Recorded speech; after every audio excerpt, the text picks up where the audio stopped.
Assassin's Promise by Thomas Woodward, Chapter 139. The dance started, slow and sure as a fire's birth. The dancers' feet patted against the ground as they moved in large, sweeping steps.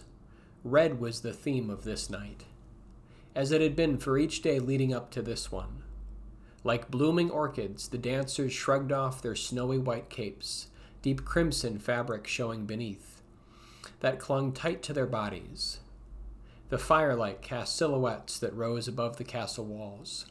Like those lost to madness, they danced. There was a soul to their movements. Men and women, interlocking in strange patterns before breaking apart once more, carried the strange steps of the dance onward towards its zenith. Onlookers clapped, expressions of awe plain on their rosy faces. In the center, a young woman moved like a timid flower, shaking like a leaf to the thrum of the drums. She turned, spinning in concentric circles, and reached for a moment towards the open sky above. Stars could be seen at the farthest reaches of the night, twinkling like tiny bursts of light, as if seen through smoke glass. There was a sureness to the woman's step. Minerva had been doing this since birth. The dance felt natural to her, ancient as it was. She had seen a man.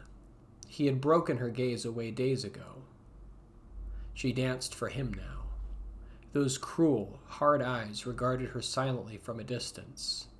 The entire performance had been put in motion for him alone. She could see wariness in those steel-gray eyes. A knowledge that would be terrible to withhold lay hidden behind them. Something had pulled her from her endless beat, something hidden, something powerful, forbidden. Minerva wanted to taste the fruit that lulled her so. She would uncover the secret. Death lay behind those hard eyes, but there was something more, something frightening, something worth dying for. Minerva's red ribbons spun in her hands faster and faster as she spun. Her rhythm had become hypnotic, enthralling. She swayed with a lilting grace, drawing the minds and eyes of those watching, drawing out their lust. For there was power in lust, just as there was power in fire.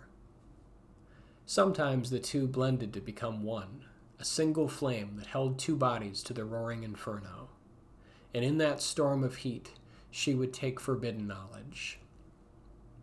Minerva's lips twitched in anticipation, the gulf separating her, bringing her closer to an inferno of body and mind. She gasped inaudibly as the throes of her dance crested, and a shower of cheers met her with satisfaction. Azric had seen this woman before. In a dream, perhaps? Something about her demanded his attention, a prickling sensation, like a thorny bush that stabbed the hand. Still, he had failed to root out the assassin who stalked him. Azric had begun to internally fear anyone who sought him out too strongly. Why had his enemies eluded his spy masters for so long? If his spies did not turn up results soon, he may need to select replacements who would have no such shortcomings. He could feel the hand of a high seat upon his city. Would one of the 8 openly move against him so soon? Had his actions brought them down, all down on his head? He could not escape this boiling kettle. Were he to escape to the surrounding country, it would be a simple matter for a hired assassin to hunt him down like an animal. It would be no trouble at all to rub him out and keep the matter quiet. The prospect of his own death began to anger Azric instead of evoking the fear that had been once all-consuming. He did not want to die a puppet in obscurity. He still craved power. Calian had called him a fool for his leanings, but it was simply his nature to want to dominate those beneath him.